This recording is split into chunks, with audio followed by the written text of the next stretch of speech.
పర్వాలేదన్నయ్య, ఇంట్లో అందరూ ఉన్నారు కదా, నాకేం కాదు. వదిన ముందు మీరు సేఫ్గా తీసుకురండి, ఇద్దరూ కలిసే వెళ్ళండి. అవును బాబు. అవును, చాందిని చెప్పింది నిజమే కార్తీక్. నువ్వొక్కడివే వెళ్ళటం మంచిది కాదు. అసలే నువ్వు టెన్షన్లో ఉన్నావు. పార్థను కూడా తీసుకెళ్ళు. మీరిద్దరూ కలిసే వెతకండి. భానుకేవీ కాకుండా తనని జాగ్రత్తగా ఇంటికి తీసుకొని రండి. అవును బాబు, నువ్వు వెళ్ళు. బయలుదేరు. జాగ్రత్తగా వెళ్ళరండి. ఎస్ఐ గారు, మీరు డిపార్ట్మెంట్ మొత్తాన్ని కూడా అలర్ట్ చేయండి. చుట్టుపక్కల మొత్తాన్ని కూడా వెతికించండి. అవసరమైతే మిగతా పోలీసుల సపోర్ట్ కూడా తీసుకోండి. మీకెటువంటి ప్రాబ్లం ఉన్నా సరే మాకు చెప్పండి, నేను మినిస్టర్ గారితో మాట్లాడతాను. చెల్లెమ్మా, కమిషనర్ గారితో ఎస్పీ గారితో నేను మాట్లాడతాను. జిల్లా చెక్ పోస్టులు అన్నిట్లోనూ మాక్సిమం చెకింగ్ ఏర్పాటు చేయమని చెప్తాను. ఎస్ఐ గారు, కావలసిన ఏర్పాట్లన్నీ మీరు చేయండి. అన్ని విధాలా వెతుకుదాం. మిస్సింగ్ కేసు ఫైల్ చేస్తాను సార్. అన్ని పోలీస్ స్టేషన్లకి ఇన్ఫర్మేషన్ పంపిస్తాము. డెఫినెట్గా అందరి సపోర్ట్ తీసుకొని మేడం గారికి ఏం కాకుండా సేఫ్గా తీసుకొచ్చి అప్పగించే బాధ్యత మాది. వస్తాం సార్.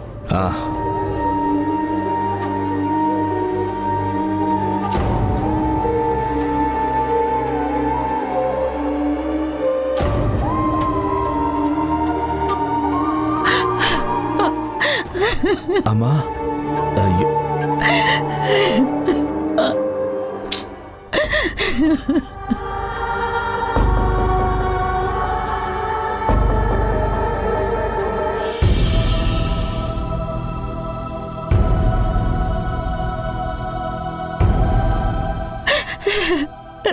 స్వామి, నువ్వే కాపాడాలి.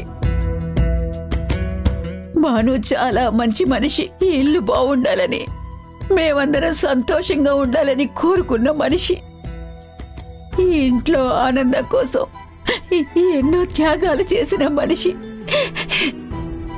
ఇప్పుడు తన వల్లే ఇల్లంతా సంతోషంగా ఉంది. భాను వస్తే ఈ ఆనందాన్ని అందరం పంచుకుందామని ఎదురు చూస్తున్న సమయంలో భాను ఇలా కనిపించకపోవడం మా అందరికీ భయంగా ఉంది స్వామి. నువ్వు తప్ప ఎవరు కాపాడలేరు. భానుని నువ్వే కాపాడాలి. దానికేమీ కాకుండా నువ్వే చూసుకోవాలి స్వామి, నువ్వే చూసుకోవాలి. మళ్ళీ ఇంటికి తీసుకొచ్చి నువ్వే అప్పగించాలి స్వామి, నువ్వే అప్పగించాలి. అసలు భాను ఎక్కడుంది? ఏం జరుగుంటుంది?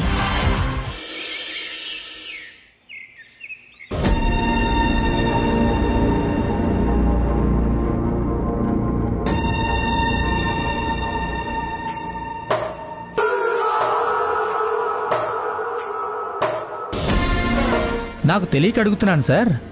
వాత మనమే పెట్టి వెన్న మనమే రాసినట్టు ఇప్పుడు ఇక్కడికి రావడం అవసరం అంటారా? రే, మనం ఏం చేసినా చేతికి మట్టంటకుండా చేయాలరా. అబద్ధం చెప్పినా దడి కట్టినట్టు కాదు, ఇదిగో గోడ కట్టినట్టు చెప్పాలి. అప్పుడే మన మీద అందరికీ గౌరవం ఉంటుంది, ఎవ్వరికీ అనుమానం రాకుండా ఉంటుందిరా. ఇగో ఊరందరూ వచ్చి పలకరించారు. ఊర్లో నేను కూడా ఒక పెద్ద మనిషినే కదా. నేను వచ్చి పరామర్శించకపోతే ఏం బాగుంటుంది చెప్పు? ఊరందరూ దీని గురించి మాట్లాడుకోరు, పెద్దావిడికి అనుమానం రాదు. ఒరేయ్, రుద్రప్ప ఒక పని చేశాడంటే దాని ముందు వెనక లోతు ఎంత ఉంటుందో ఆలోచిస్తాడరా. ఎంత తెలివిగా తప్పించుకోవాలో ఎత్తులేస్తాడు. ఇది నీకు అర్థం కావాలంటే ఒరేయ్ నువ్వు ఇంకో జన్మెత్తాలరా. పద. ఒరేయ్, ఒట్టి చేతులతో రాకూడదురా గిరి. గుడికొచ్చినప్పుడు ఇలాంటి పెద్దోళ్ళ దగ్గరికి వచ్చినప్పుడు పళ్ళు పట్టుకొని రమ్మని పెద్దోళ్ళు చెప్పారు. అందుకే బండిలో పళ్ళున్నాయి, పట్టుకొని రా. అలాగే వెళ్ళు.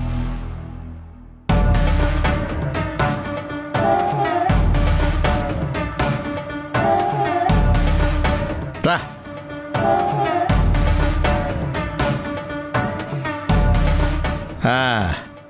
ఏమా జయప్రద, బాగున్నావా? ఏదో ఉన్నానులేండి రుద్రప్ప గారు. అయినా మీరేంటి ఇలా వచ్చారు?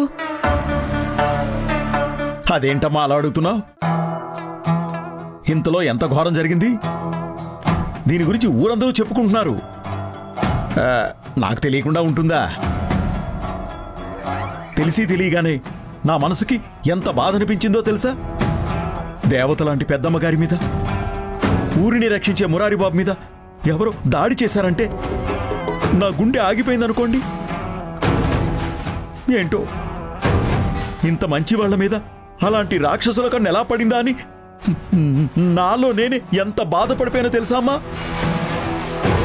అజాత శత్రువులకు కూడా శత్రువులు ఉంటారని ఇప్పుడే తెలిసిందమ్మా. అది తెలిసిన దగ్గర నుంచి ఎంతో వేగంగా వచ్చి అమ్మగారిని చూద్దామని పరిగెత్తుకుంటూ వచ్చానమ్మా. అమ్మా, ఇంతకీ అమ్మగారు ఎక్కడున్నారమ్మా? ఆ గదిలో ఉన్నారు.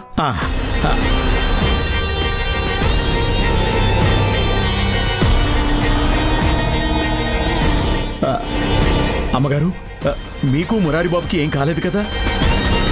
ఏం కాలేదు రుద్రప్ప. అయినా నేనుండగా నా కుటుంబానికి ఏమవుతుంది? మా అమ్మని ఎలా కాపాడుకోవాలో నాకు బాగా తెలుసు. బాగా చెప్పారండి. అందుకేగా అంతమంది దాడి చేసినా వాళ్ళని మీరు కొట్టారు తప్ప మీకేం కాలేదు అని ఊరంతా చెప్పుకుంటున్నారు బాబు. మరి మురారంటే ఏమనుకున్నావురా? ఈ ఊరిని రక్షిస్తున్న మనిషి, ఈ ఊరికే సేనాధిపతిలా అంటాడు. ఎవరికి అన్యాయం జరిగినా చూస్తూ ఊరుకోడు. ఇక పెద్దమ్మగారైతే ఈ ఊరికే దేవత. కొండ మీదున్న దేవత కనిపించకుండా అందర్నీ రక్షిస్తుంటే ఈవిడ మన కళ్ళ ముందుంటూ ఎవరికి ఏ కష్టం వచ్చినా నేనున్నానని ముందు నిలబడుతుంది. ఈ ఇల్లు, ఈ కుటుంబంలోని మనుషులు అంత గొప్పవాళ్ళు కాబట్టే దేవుడు వీళ్ళని కంటికి రెప్పలా కాపాడుతున్నాడు. అయినా బాబు, మీలాంటి వాళ్ళ మీద కూడా ఇలా అటాక్ జరిగిందంటే నేను నమ్మలేకపోతున్నాను బాబు. కానీ ఇంత బాధలో కూడా చిన్న ఆనందం అయితే మాత్రం ఉంది. ఇన్ని రోజులు ఈ అమ్మాయి కనపడక పాపం మన మురారి ఎంత బాధపడ్డాడో నా కళ్ళారా చూశాను. తను తిరిగొచ్చిందంటే చాలా సంతోషంగా ఉంది బాబు. కానీ ఇలాంటి పరిస్థితుల్లో ఉందంటేనే చాలా బాధగా ఉంది బాబు. ఏదైతేనే ఆ కొండ మీద అమ్మవారు మిమ్మల్ని చల్లగా చూస్తుంది. మీకేం కాకుండా ఆ తల్లే కాపాడుతుంది. ఎంత గొప్పగా నటిస్తున్నావు. వీళ్ళని అంతం చేయడానికి మనుషుల్ని నువ్వే పెట్టావు. వాళ్ళు ఏమి చేయలేకపోయారని అక్కడ కుళ్ళి కుళ్ళి ఏడ్చి ఇక్కడ మాత్రం వాళ్ళకు మంచి జరగాలని కోరుకుంటున్నావు. మీరు మామూలు మనిషి కాదండి. అసలు ఇదంతా ఎవరు చేశారో అని మాకు ఆశ్చర్యంగానే ఉంది రుద్రప్ప. ఇప్పటి వరకు ఎప్పుడూ ఇలాంటి సంఘటన జరిగింది లేదు. మాకు శత్రువులంటూ ఎవరూ లేరు. అలాంటిది మా మీద అటాక్ జరిగింది. పైగా చాలా రోజుల తర్వాత నేను అమ్మ ఊర్లో నుంచి బయటికి వెళ్ళాం. తిరిగి వస్తున్నప్పుడే ఇలా జరిగిందంటే ఎప్పటినుంచో ఇది ఎవరో పనిగట్టుకుని చేసిన పన్నాగంలా అనిపిస్తుంది. ఖచ్చితంగా వాళ్ళెవరనేది పట్టుకొని తీరుతాను. ఎందుకు ఇలా చేశారో తెలుసుకుంటాను. నిజంగా తప్పు మా వైపు ఉంటే క్షమించి వదిలేస్తాం. లేదు పగ తీర్చుకోవడానికే చేసుంటే మాత్రం ఇదే ఊర్లో పాతేస్తాం. మురారి బాబు, మీకు శత్రువులు ఎవరుంటారు? మీ మీద పగబట్టేవారు ఎవరుంటారు? ఇదిగో ఇది అందరికీ ఆశ్చర్యంగానే ఉంది బాబు. ఊరంతా దీని గురించే మాట్లాడుకుంటున్నారు. కానీ ఎవరు చేశారో ఎలా తెలుస్తుంది బాబు? అమ్మగారి చల్లని చూపుతో ఈ ఊరు చల్లగా ఉంది. ఇక్కడికి పోలీసులు రారు, ఎలాంటి ఎంక్వైరీలు ఉండవు.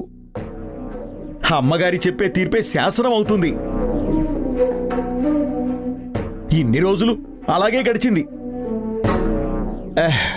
మరి ఎలా ఎంక్వైరీ చేస్తాం బాబు? మరి తొలిసారిగా ఊరి కట్టుబాట్లను తప్పి కొంపతీసి పోలీసులు పిలుస్తారా ఏంటి?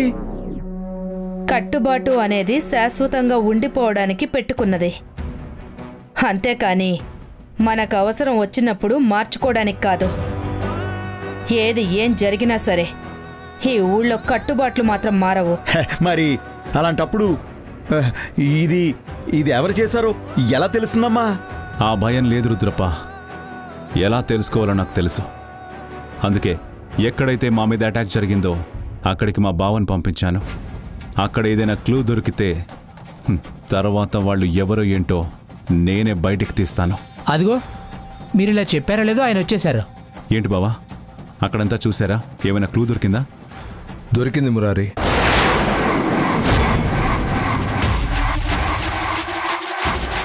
ఏం దొరికింది బావా? ఇదిగో ఈ లాకెట్ దొరికింది.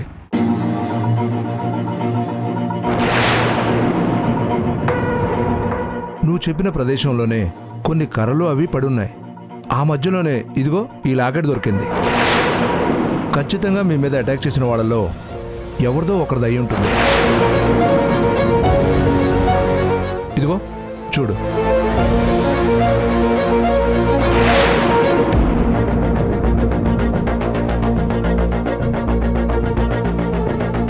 ఏది మురారి, ఇలా ఇవ్వు.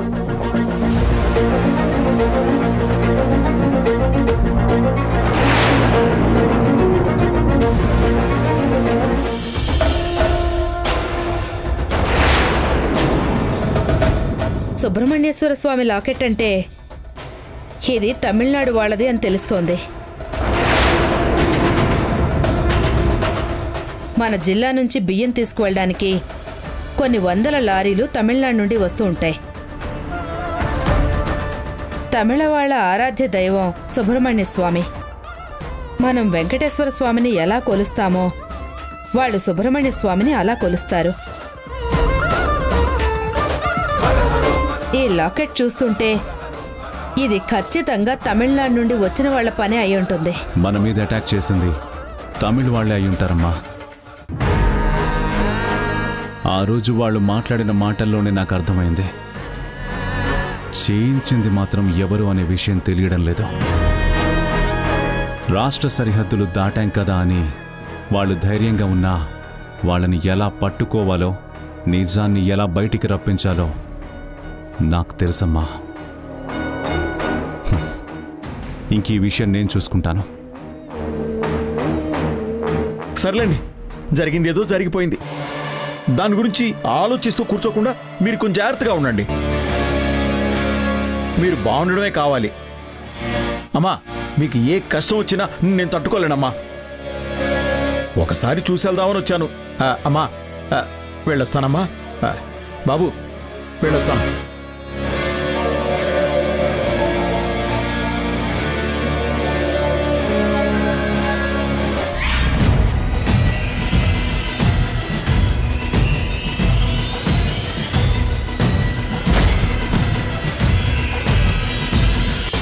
ఏమనుకున్నావు?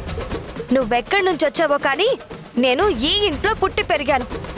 ఈ ఇంట్లో మనుషుల ఇష్టాలేంటో నాకు తెలీదా? మా మావయ్య గురించి నువ్వు నాకు కొత్తగా చెప్తావేంటి? బయట నుంచి వచ్చిన దానివి బయట నుండి వచ్చినట్టే ఉండు. అంతేగాని మా ఇంటి విషయాల్లో జోక్యం చేసుకుంటే మాత్రం అస్సలు బాగోదు. ఏమనుకుంటున్నావు? నేనొక పని చెప్పాను అంటే అది చేసి తీరుతాను. దానిని వద్దు అని చెప్పడానికి గాని, నువ్వు కూడా చేస్తాను అని అనడానికి గాని వీల్లేదు. నువ్వు ఈ ఇంటికి అతిథివైతే నేను మనవరాల్ని. నేను ఈ ఇంటికి కాబోయే సత్య సత్య సత్య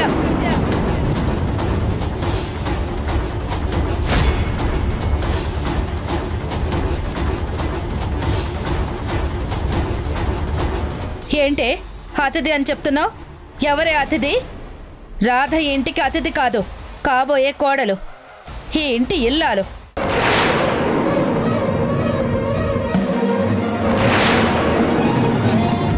ఈ ఇంటి పేరు తన ఇంటి పేరుగా మార్చుకునే మనిషి. అంటే ఈ ఇంటి మనిషి. తనతో ఇలాగైనా మాట్లాడేది? తను నీకన్నా పెద్దది, నీ మేనమావ కాబోయే భార్య. వరుసకు నీకేమవుతుంది? మర్యాద ఇచ్చి పుచ్చుకోవడం నేర్చుకో. అసలేం జరిగిందో తెలుసుకోకుండా నన్నే అంటున్నావేంటమ్మమ్మా? నేనేం తప్పుగా మాట్లాడలేదు. అవునమ్మా, నా కూతురు పొరపాటుగా ఏమీ మాట్లాడలేదు. తను పొరపాటే మాట్లాడిందో గ్రహపాటే మాట్లాడిందో నేను అడగలేదు. నేనొచ్చేసరికి తను రాధతో అలా మాట్లాడడం చూశాను. అది నాకు నచ్చలేదు. అనవసరంగా సత్యన్ ఏమీ అనొద్దు. పాపం తనే తప్పు చేయలేదు. మురారి కోసం నేను వంట చేస్తాను అన్నాను. లేదు, మా మావయ్య కోసం నేనే వంట చేస్తాను, తన ఇష్టం ఏంటో నాకు తెలుసు, తనకిష్టమైన వంటలు నేనే చేస్తాను అంది.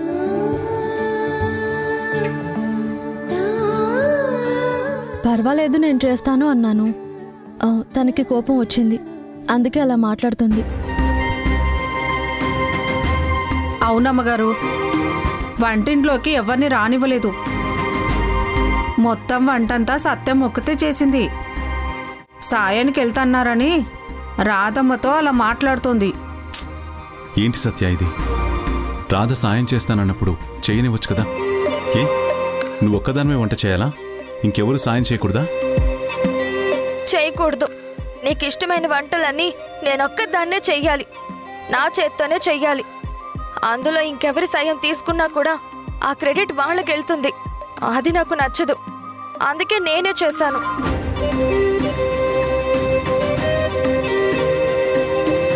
ఏ మాటకు ఆ మాట చెప్పుకోవాలి. తను చిన్నపిల్లైనా సరే వంటల్లో మాత్రం చాలా చేయి తిరిగిన మనిషి. తను వండుతుంటేనే ఆ వాసనకి కడుపు నిండిపోయింది. సత్య, నువ్వు ఇంటి మనోరాలివే. ఈ ఇంట్లో నీకు స్వతంత్రం ఉంటుంది. కాని రాధ ఇంటికి కాబోయే కోడలు. ఈ ఇంటి మీద అధికారం తనకుంటుంది. స్వతంత్రానికి అధికారానికి ఉన్న తేడా తెలుసుకో. ఇల్లాలికి బాధ్యత ఉంటుంది, మనవరాలికి ఇల్లంతా నాది అని ఉంటుంది. నువ్వు చేయటం తప్పు అనటం లేదు. తను సాయం చేస్తాను అంటే నువ్వు చెప్పే విధానం సున్నితంగా ఉండాలి, అంతేకాని కటువుగా మాట్లాడకూడదు. ఇంకెప్పుడు అలా మాట్లాడకు. ఇంతకీ మీరు వెళ్ళిన పనేమైంది? ఫారినర్స్తో మాట్లాడాను రాధా. మన ఊర్లో సీడ్స్ బ్యాంక్ ఏర్పాటు చేయడానికి వాళ్ళు కూడా చాలా హ్యాపీగా ఒప్పుకున్నారు. తొందరలోనే వాళ్ళ బృందం ఇక్కడికి వస్తుంది. అన్నీ చూసి ఎక్కడ ఏర్పాటు చేయాలన్న నిర్ణయం తీసుకుని ఏర్పాట్లు చేద్దామని చెప్పారు. ఓ, కంగ్రాచులేషన్స్. ఇన్నాళ్లకు మీ కృషి ఫలిస్తున్నందుకు నాకు చాలా ఆనందంగా ఉంది. నువ్వు ఆనందించాల్సిన విషయం ఇంకోటి కూడా ఉందమ్మా.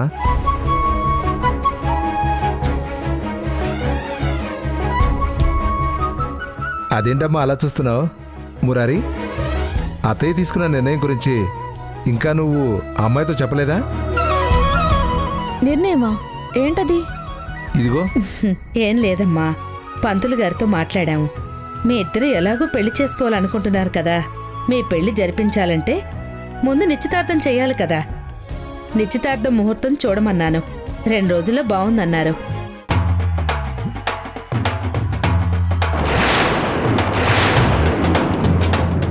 అది మీతో చెప్పుంటాడేమోనని అల్లుడు గారు అలా అన్నారు. సీడ్ బ్యాంక్ ఏర్పాటు చేయడంతో పాటు మీ నిశ్చితార్థం కూడా మా అందరికీ శుభవార్తే కదా.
సార్, ఇక్కడే సార్ కార్ ఆగిపోయింది. ఇంతవరకు కార్ బాగానే వచ్చింది సార్, కానీ ఇక్కడికి రాగానే ఒక చిన్న కుదుపు లాంటిది వచ్చి కార్ ఆగిపోయింది సార్. చూస్తే ఇంజిన్ మొత్తం హీట్ అయ్యి కార్ ఆగిపోయింది సార్. నేను ఎంతో ట్రై చేశాను సార్, నా వల్ల కాకపోయేసరికి ఇక్కడ దగ్గరలోనే రుద్రారం అనే ఊరుంది, అక్కడికి వెళ్ళి మెకానిక్ని తీసుకొస్తాను మేడం అని చెప్పి వెళ్ళాను సార్. మేడంని ఇక్కడే నిల్చోమన్నాను సార్, కానీ నేను తిరిగి వచ్చేసరికి మేడం కనిపించలేదు సార్. కార్తీక్, ఇక్కడ నుంచి చూస్తే చుట్టూ దట్టమైన అడవిలా ఉంది. పోనీ ఇక్కడ నుంచి భాను ఎక్కడికైనా వెళ్ళిందా అంటే ఆ అవకాశం కూడా కనిపించడం లేదు. నువ్వు చెప్పిన ఊరు తప్ప ఇక్కడి దగ్గరలో ఇంకేం లేవు కదా? లేదు సార్, ఆ ఒక్క ఊరే ఉంది. ఇక్కడికి ఒక 30-40 కిలోమీటర్ల తర్వాతే వేరే ఊర్లు ఉన్నాయి. అంత దూరం ఎవరు నడిచి వెళ్ళలేరు కదా, అందుకే భయం వేసి నేను మీకు ఫోన్ చేశాను సార్. ఈ అడవి మార్గంలో వెహికల్స్ కూడా చాలా తక్కువ. పోనీ ఏదైనా వెహికల్ పట్టుకొచ్చిందా అనుకుంటే అది జరగలేదు. కానీ ఇక్కడ నుంచి ఇంకెటు వెళ్ళే ఛాన్స్ లేదు. సరే, ఒకసారి వెళ్ళి చూద్దాం పదండి.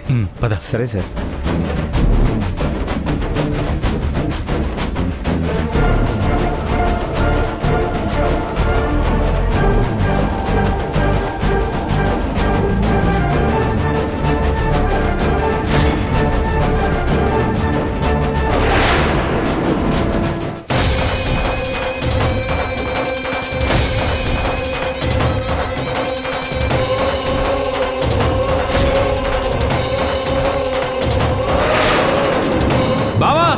ఏంటి డాక్టర్, నా రాతకేమైంది?